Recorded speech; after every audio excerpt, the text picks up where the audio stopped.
सुप्रभात प्यारे बच्चों। हिंदी की कक्षा में आप सभी का हार्दिक अभिनंदन है।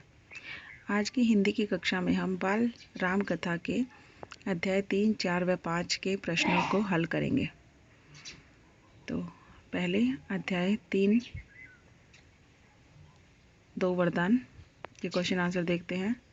राजा दशरथ के मन में एकमात्र इच्छा क्या थी? उत्तर है, राजा दशरथ के मन में एकमात्र इच्छा थी कि राम का राज्याभिषेक हो। राम के अयोध्या वापस लौटने पर राजा दशरथ ने क्या किया? तो राम के अयोध्या वापस लौटते ही राजा दशरथ ने राम को राजकाज में शामिल करना शुरू कर दिया। राजा दशरथ ने दरबार में क्या कहा? राजा दशरथ ने दरबार में कहा कि वह अब बूढ़े हो गए हैं और वह सारा कार्यभार राम को सौंप देना चाहते हैं। अगर सभी सहमत हों तो राम को युवराज का पद देना चाहते हैं, और अगर किसी की राय भिन्न हो तो वह विचार करने के लिए भी तैयार हैं, यानी सबसे उनकी सलाह मांगते हैं। अगला प्रश्न है, दरबार में सभी की क्या प्रतिक्रिया थी? उत्तर है, सभा में तुमुल ध्वनि से राजा दशरथ के प्रस्ताव का स्वागत किया। तुमुल ध्वनि यानी सबने जोर से एक स्वर में राजा दशरथ के प्रस्ताव का स्वागत किया, यानी राम को राजा बनाने के लिए सभी तैयार थे। भरत और शत्रुघ्न कहाँ गए थे? भरत और शत्रुघ्न अपने नाना कैकेयराज के यहाँ गए हुए थे। भरत और शत्रुघ्न किस समय अयोध्या में नहीं थे? जब राम ने राज्याभिषेक की तैयारियां चल रही थी तब भरत और शत्रुघ्न अयोध्या में नहीं थे। अब इस प्रश्न में बताना है कि ये लाइनें किसने किससे कही थी। मैं चाहता हूं कि यह कार्यभार राम को सौंप दूं, अगर आप सब सहमत हो तो राम को युवराज का पद दे दिया जाए। तो ये हमने पढ़ा था, किसने कहा था? राजा दशरथ ने कहा था और पूरी सभा को कहा था। अब ये दूसरा जो अध्याय है हमारा चौथा अध्याय, राम वनगमन, ठीक है। उसके क्वेश्चन आंसर यहाँ से स्टार्ट होते हैं। फर्स्ट है, रानी कैकेयी ने राम, सीता और लक्ष्मण को राम वनगमन के समय क्या दिया? उत्तर है, रानी कैकेयी ने राम, सीता, लक्ष्मण को वनगमन के समय वल्कल वस्त्र पहनने को दिया। वल्कल होते हैं छाल से, पेड़ की छाल से बने हुए वस्त्र, ठीक है। नेक्स्ट है, मुनि वशिष्ठ ने ऐसा क्या देखा कि वे क्रोधित हो गए?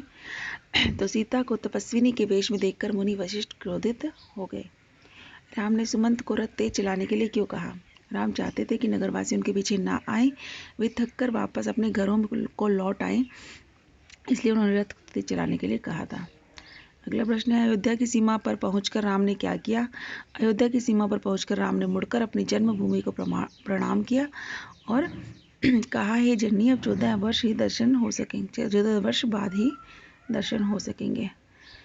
श्रृंगवेरपुर गांव में वे किसके अतिथि बनकर रहे? जब वो राम वन में जा रहे थे तो रास्ते में श्रृंगवेरपुर गांव में रुके थे, तो वहाँ वो किसके अतिथि बने थे?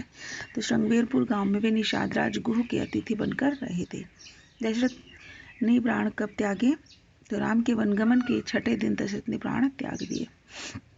मंत्रिपरिषद ने क्या फैसला किया? मंत्रिपरिषद ने यह फैसला किया कि राजगद्दी खाली नहीं रहनी चाहिए, अतः भरत को तत्काल अयोध्या बुला लिया जाए। सभी अयोध्यावासी रात भर क्यों जगे रहे? तो कोप भवन में घटनाक्रम की जानकारी किसी को भी नहीं थी, फिर भी सभी अयोध्यावासी रात भर जगे रहे।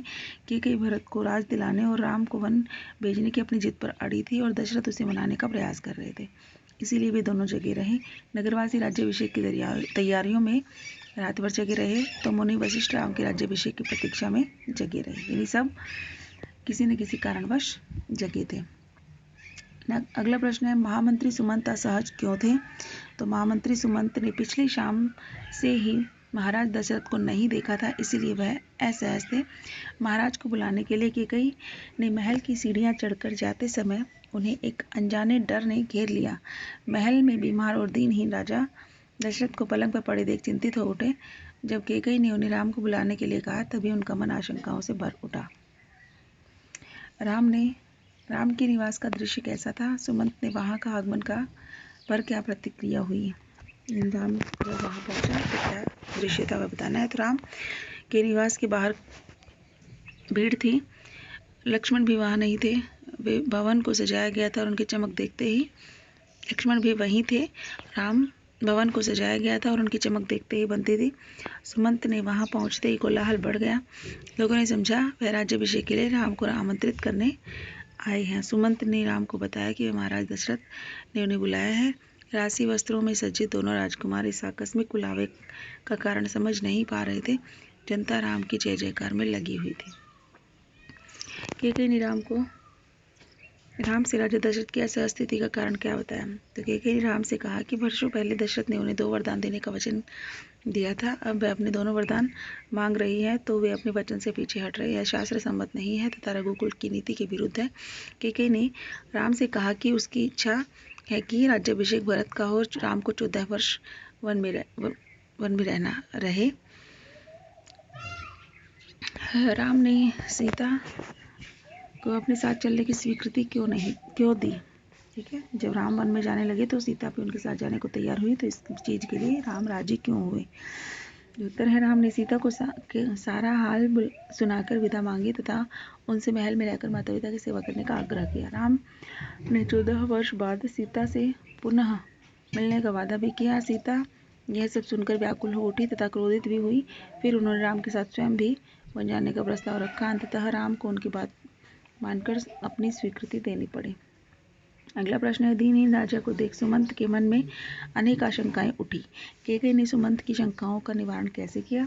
रानी कैकेयी को मनाने में विफल रहने पर राजा दशरथ की दशा बीमार तथा दीनहीन जैसी हो गई थी, जिसे देखकर सुमंत के मन में शंकाएं हुई, परंतु उनका निवारण करने के लिए कैकेयी ने कहा कि मंत्रीवर, चिंता की कोई बात नहीं है।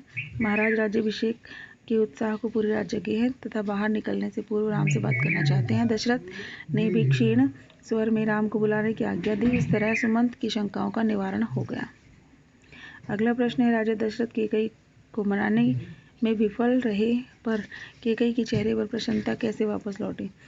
राजा दशरथ कैकेयी को नहीं मना सके, पर राम के आने पर कैकेयी ने उनसे अपने दोनों वरदानों की चर्चा की। अपने वन जाने और भरत की राजगद्दी की बात सुनकर भी राम संयम रहे, यानी उन्होंने कुछ नहीं कहा और उन्होंने कैकेयी से कहा कि पिताजी का वचन अवश्य पूरा होगा, भरत को राजगद्दी दी जाए और वे आज ही वन को चले जाएंगे। राम की शांत और ऐसी सधी वाणी सुनकर कैकेयी के चेहरे की खोई प्रसन्नता वापस लौट आई।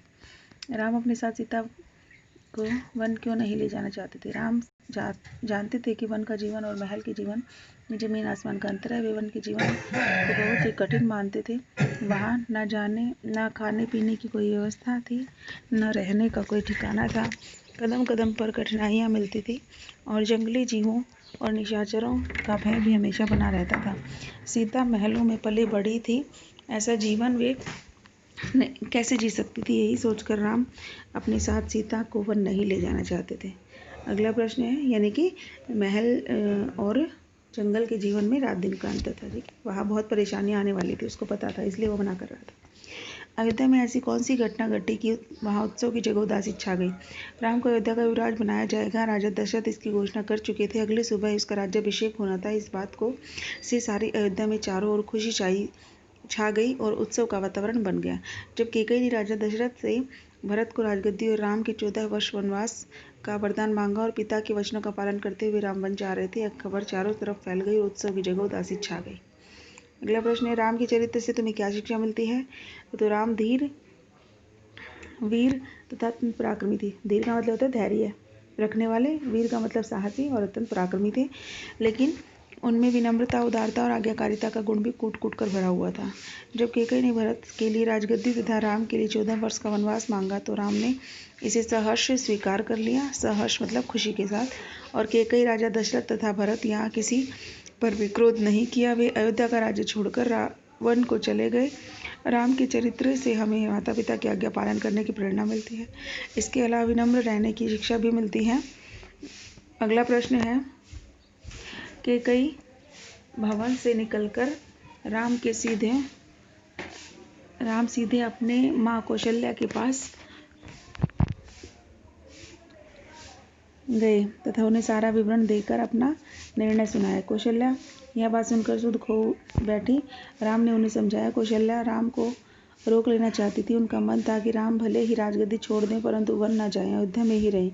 उन्होंने राम से कहा कि उन्हें इस अनुचित राजाज्ञा को मानने की आवश्यकता नहीं है। राम ने उन्हें कहा कि यह पिता की आज्ञा है जिसका उल्लंघन मैं नहीं कर सकता। कौशल्या ने उठकर राम को गले लगा लिया और उनके साथ वन जाने की इच्छा व्यक्त की। राम ने यह कहकर उन्हें मना किया कि वृद्ध पिता को उनके साथ की अधिक आवश्यकता है। कौशल्या ने अपनी शुभकामनाएं देते हुए उन्हें विदा कर दिया।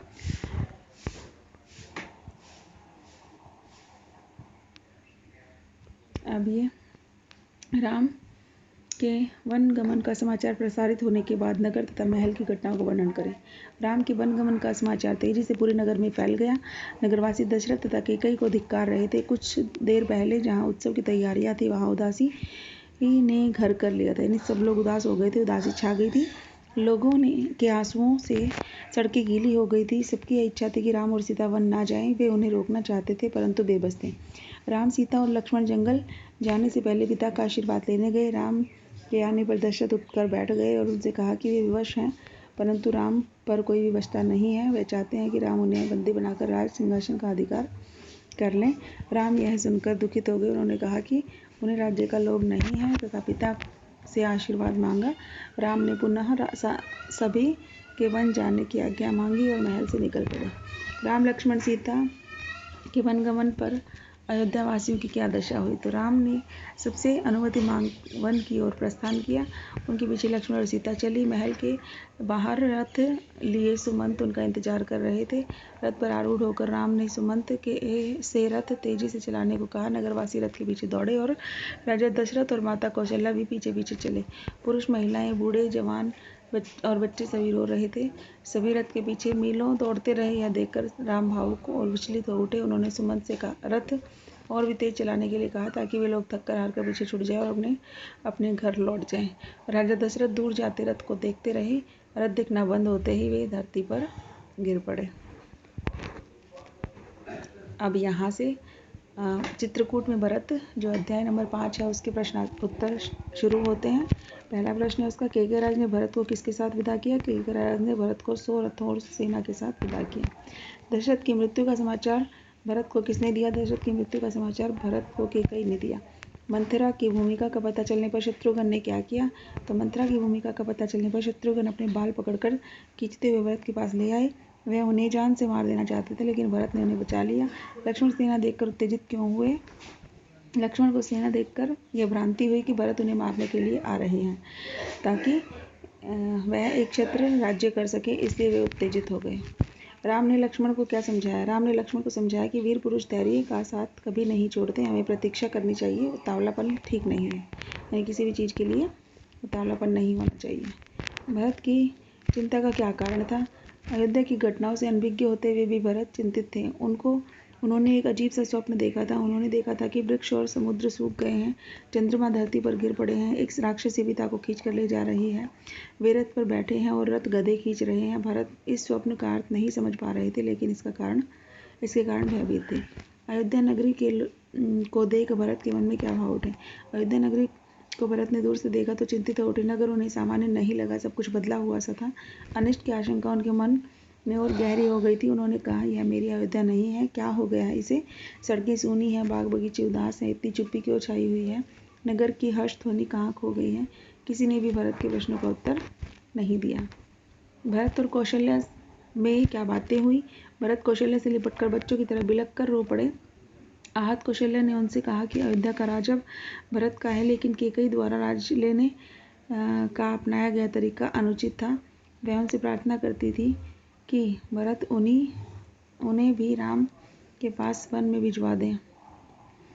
भरत उनसे क्षमा मांगते हुए अपनी सफाई देते हैं और ताकि कैकेयी के व्यवहार पर ग्लानि व्यक्त करते हैं। कौशल्या उन्हें क्षमा कर देती है। राम और भरत के बीच क्या संवाद हुआ। भरत राम के चरणों में गिर पड़े। राम ने उन्हें सीने से लगा लिया। भरत ने उन्हें पिता के निधन का समाचार दिया। राम यह सुन शोक में डूब गए।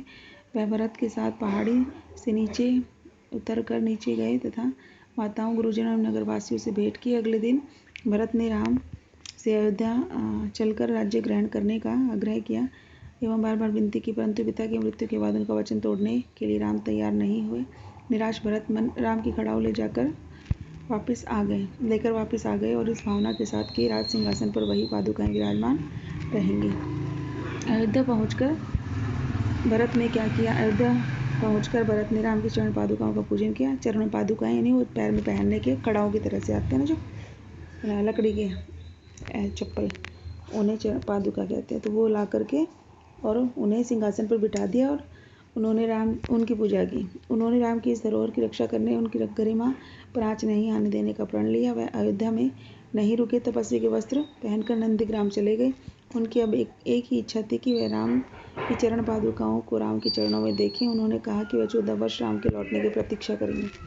भरत को पिता दशरथ की मृत्यु का समाचार किसने दिया और कैसे? ननिहाल से लौटकर भरत ने देखा कि अयोध्या में उदासी छाई हुई है। भरत ने इस बारे में सभी से जानना चाहा, परंतु किसी ने संतोषजनक जवाब न मिला। वे सीधे दशरथ के राजप्रासाद की ओर गए और जो खाली मिला। फिर वे माता कैकेयी के महल की ओर बढ़े। वहां उन्होंने पिता के बारे में पूछा। तब कैकेयी ने बताया कि पुत्र, तुम्हारे पिता चले गए वहां जहाँ एक दिन हम सबको जाना है, उनका निधन हो गया। कैकेयी ने राम के वनगमन के बारे में क्या बताया तथा भरत को राजगद्दी संभालने के लिए कैसे प्रेरित किया। कैकेयी ने राम के वनगमन के बारे में बताते हुए कहा कि राम महाराज दशरथ के दंड स्वरूप वन को नहीं गए हैं, इसके लिए मैंने ही प्रार्थना की थी। यही तुम्हारे हित में है, वे तुम्हारा अहित नहीं देख सकती, मैं तुम्हारा अहित नहीं देख सकती। यह कहकर उसने वरदान की सारी कहानी बताई और कहा कि पुत्र उठो, राजगद्दी संभालो, अयोध्या का निष्कंटक राज्य अब तुम्हारा है। भरत वन जाने के लिए क्यों उद्यत हो रहे थे? उद्यत का मतलब तैयार।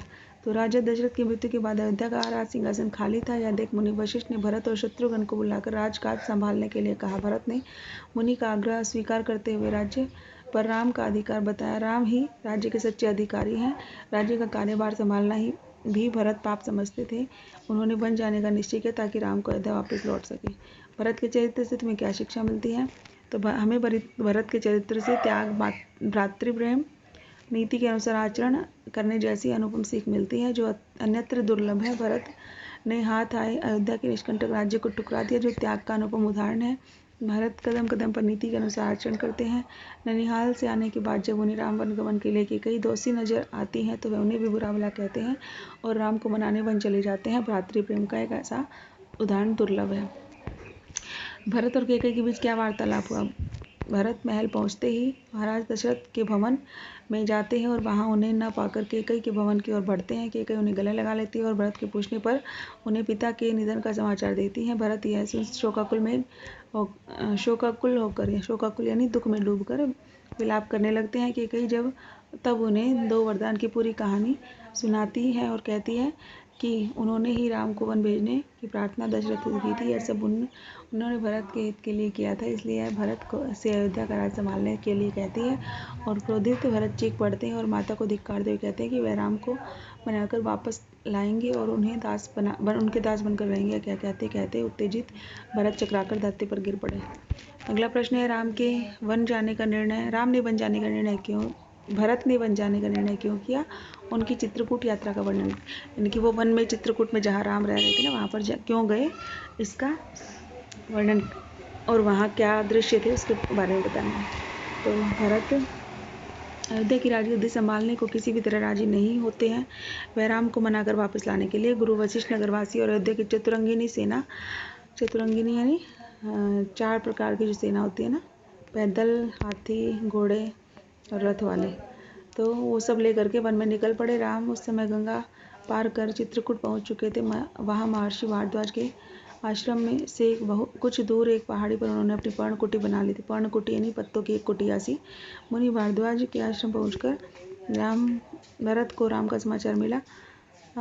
आश्रम में ही रात बिताकर अगली सुबह उस पहाड़ी की ओर चल पड़े जिस पर राम का निवास है। वे शत्रुघ्न के साथ नंगे पैर पहाड़ी को प्रणाम कर उस पर चढ़ने लगते हैं। भाई से मिलने की उत्कंठा से उनकी गति बढ़ जाती है। दूर से ही राम को देखकर वे दौड़ पड़ते उनके चरणों में गिर जाते हैं। राम सच्चे पितृभक्त थे, स्पष्ट कीजिए। राजा दशरथ ने राम को युवराज घोषित कर दिया। राज्याभिषेक होना ही शेष था, किंतु कैकेयी द्वारा राजा दशरथ की इच्छा का पता चलने पर राम का राज्याभिषेक लोभ मोह छोड़कर वन जाने के लिए तैयार हो गए। वन गमन को उन्होंने राजाज्ञा नहीं पिताज्ञा मानकर उन्हें स्वीकार किया। वन में जाकर जब भरत ने उन्हें अयोध्या लौटने का अनुरोध किया तब भी राम यह कहकर वापस नहीं लौटे कि पिता की आज्ञा का पालन अनिवार्य है। पिता की मृत्यु के बाद वह उनका वचन नहीं तोड़ सकते। इसी तरह राम को अब मुनि वशिष्ठ ने भी राजकाज संभालने के लिए कहा तो राम ने अत्यंत संयत स्वर में कहा, चाहे चंद्रमा अपनी चमक छोड़ दे, सूर्य पानी की तरह ठंडा हो जाए, हिमालय शीतल न रहे, परंतु समुद्र की मर्यादा भंग हो जाए, परंतु मैं पिता की आज्ञा से विरत नहीं हो सकता। विरत मतलब हटना, उससे दूर होना, उसको त्यागना। इस प्रकार हम कह सकते हैं कि राम एक सच्चे पितृभक्त थे।